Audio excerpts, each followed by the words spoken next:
Assalamualaikum warahmatullahi wabarakatuh. Alhamdulillahilladzi anzalal Qur'an hudal linnasi wa bayyinatin minal huda wal furqan. Assalatu wassalamu ala khairil insan wa ala alihi wa sahbihi ila yaumil bayan. Amma ba'd. Dewan Hakim yang kami muliakan, hadirin yang kami banggakan. Napoleon Bonaparte, seorang orientalis berkebangsaan Prancis, mengatakan, The principle of Quran with alone of tracking can lead man to happiness. Al-Quran merupakan sebuah prinsip dan satu-satunya pedoman hidup dalam mengarungi bahtera kehidupan. Bahkan Al-Quran dapat menghantarkan kita kepada kepulauan nan bahagia. Ungkapan tersebut, hadirin, mengilustrasikan kepada kita bahwa Al-Quran sebagai penerang dan penyejuk hati dalam menghadapi perjuangan yang berliku-liku nan panjang melintang. Oleh sebab itu, pada kesempatan kali ini, dalam rangka menjadikan Al-Quran sebagai pedoman hidup, kami akan membahas tema syarahan pengajaran Al-Quran di era digital dengan landasan Al-Quran Surah Yunus ayat 57. A'udzu billahi minasy syaithanir rajim.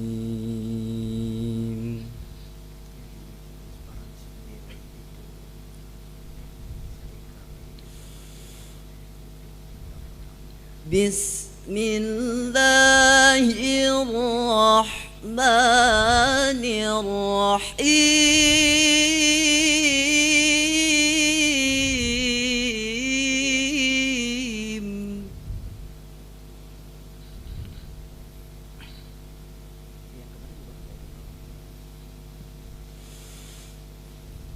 Ya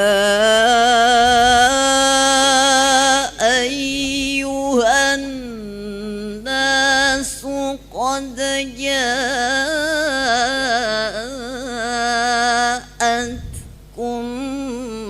maw'idhatun mir rabbikum.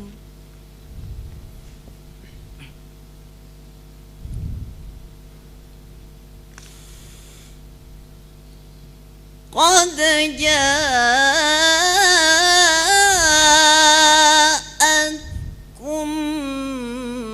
maw'idhatun mir rabbikum wa shifaa'un lima fis sudur.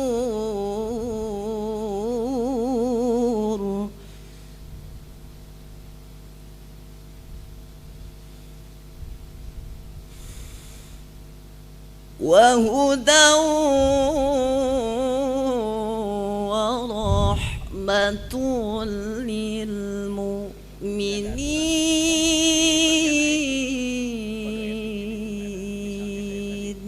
Aku berlindung kepada Allah dari godaan setan yang terkutuk dengan menyebut nama Allah yang Maha Pengasih lagi Maha Penyayang. Wahai manusia, sungguh telah datang kepadamu pelajaran Al-Quran dari Tuhanmu, penyembuh bagi penyakit yang ada dalam dada, dan petunjuk serta rahmat bagi orang yang beriman. Hadirin rahimakumullah, bila kita kaji lebih dalam Al-Quran sebagai penyelamat dan penerang bagi manusia yang dapat menghantarkan manusia kepada kebahagiaan serta senantiasa relevan dengan perkembangan zaman dan situasi di era digital. Ayat tadi hadirin dalam ilmu balaghah termasuk kalam khobar yang menginformasikan sekaligus menegaskan kepada manusia bahwa telah datang Al-Quran yang memberikan jalan yang lurus dan mengeluarkan manusia dari jalan kegelapan dan kesesatan. Timbul pertanyaan hadirin, lalu apakah pengajaran Al-Quran di era digital itu? Jawabannya sebagaimana pada ayat tadi. Menurut Imam Ali As-Sabuni dalam Safwatut Tafasir menjelaskan, terdapat 3 fungsi Al-Quran di era digital. Yang pertama, sebagai pengajar dari Allah Sang Maha Pengajar. Seluruh cabang ilmu pengetahuan, baik yang datang terdahulu maupun datang kemudian, semuanya berasal dari Al-Quranul Karim. Yang kedua, sebagai pengobat dari penyakit batin, yaitu penyakit ragu dan kebodohan. Dan yang ketiga, sebagai penyelamat dari kesesatan. Pantas hadirin, Rasulullah sallallahu alaihi wasallam bersabda, Iqra'ul Qur'an fa innahu ya'ti yaumal qiyamati syafi'an li ashabi. Bacalah Al-Quran, sungguh dia akan datang pada hari kiamat sebagai pemberi syafaat bagi pembacanya. Hadirin, Profesor Dr. Quraisy Shihab dalam bukunya Wawasan Al-Quran mengatakan, Al-Quran semuanya berisi pengajaran yang senantiasa relevan dengan perkembangan zaman dan tuntutan di era digital. Hal ini pun diturunkan dalam bentuk aplikasi. Dengan hadirnya aplikasi melalui pusat studi Al-Quran, semoga Al-Quran menjadi lebih dekat dan lebih mudah diakses oleh publik. Juga dapat memberikan solusi terhadap berbagai permasalahan manusia, baik itu bersifat etika dan sosial negara. Ini hadirin merupakan langkah penting untuk memperluas jangkauan bagi masyarakat agar memahami setiap makna ayat Al-Quran dimanapun, kapanpun, dengan lebih mudah dan fleksibel untuk menyampaikan amar ma'ruf nahi mungkar. Hal ini sesuai dengan firman Allah Al-Quran Surah Yunus ayat 57. وَلْتَكُنْ مِنْكُمْ أُمَّةٌ يَدْعُونَ إِلَى الْخَيْرِ وَيَأْمُرُونَ بِالْمَعْرُوفِ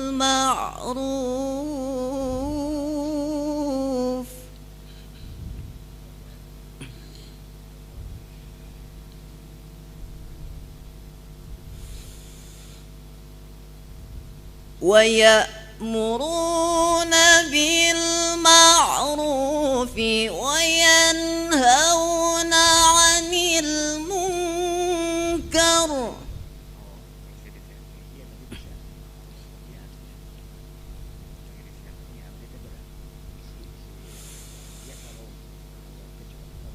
وَأُولَئِكَ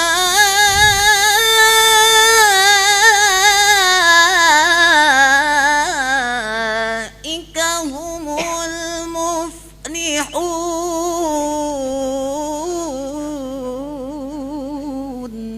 Dan hendaklah ada segolongan orang yang menyeru kepada kebajikan, menyuruh berbuat yang ma'ruf dan mencegah dari yang mungkar.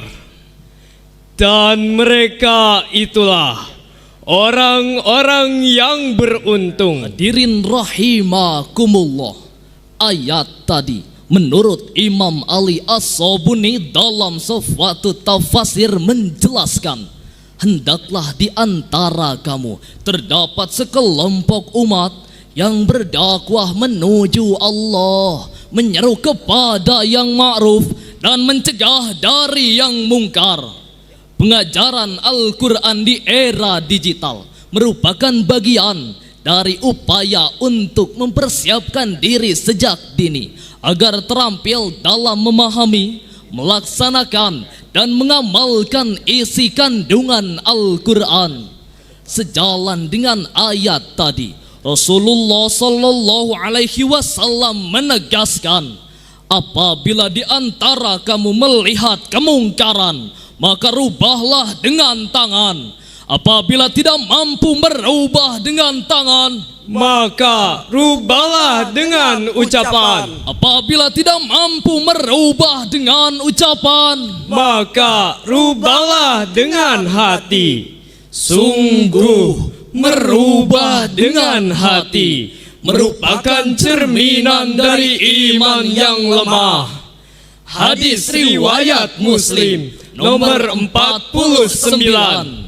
Sedangkan secara tekstual, ayat dan hadis tadi memberikan rujukan dalam menghadapi maraknya penggunaan media digital yang mengabaikan nilai-nilai etika, yakni kita harus melakukannya dengan cara internalisasi, transfusi, Difusi, transportasi dan aktualisasi syariat Islam sesuai dengan pengajaran Al-Quran di era digital.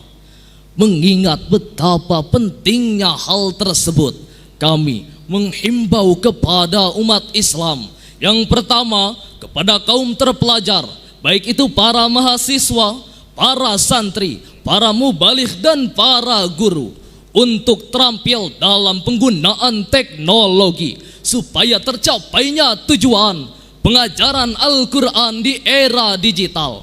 Yang kedua, kepada lembaga pendidikan Islam, baik itu pesantren, sekolah maupun perguruan tinggi, untuk membuat pusat pengajaran Al-Quran di era digital, sehingga akan lahir para ahlul Quran yang siap beramal ilmiah dan berilmu amaliyah, juga pandai dalam penguasaan sains dan teknologi di era digital berdasarkan pengajaran Al-Quran. Dan yang ketiga, kepada para pengelola media digital, khususnya yang beragama Islam, untuk membuat pelatihan dan pengajaran Al-Quran di era digital. Contohnya seperti tayangan-tayangan religius dan iklan-iklan yang bermartabat, sebab kita membutuhkan para jurnalis muslim.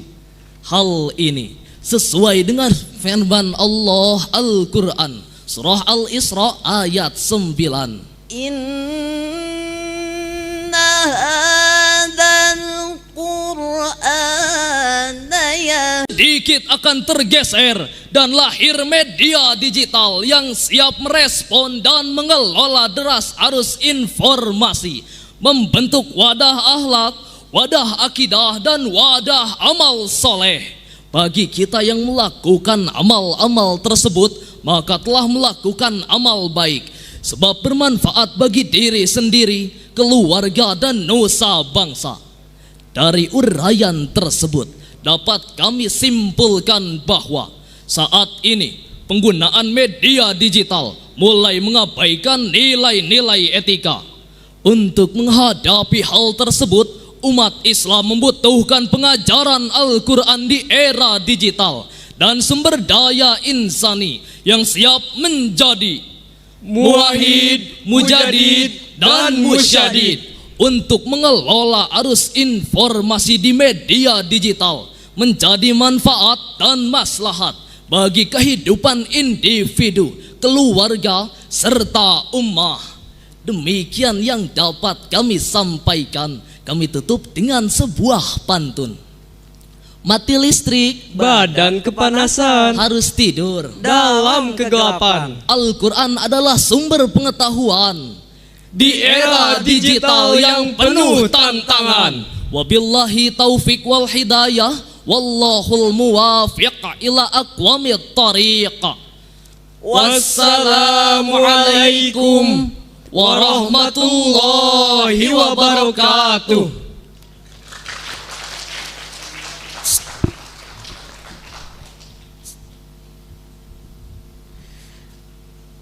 Dewan Hakim yang kami muliakan serta hadirin dan hadirat yang berbahagia, demikianlah penampilan peserta nomor S16.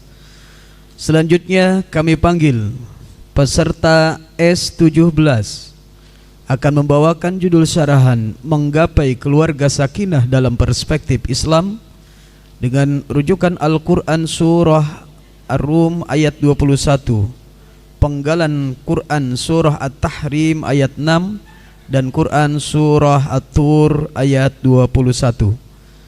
Sekali lagi, peserta S nomor 17 akan membawakan judul syarahan Menggapai Keluarga Sakinah dalam Perspektif Islam dengan rujukan Al-Quran Surah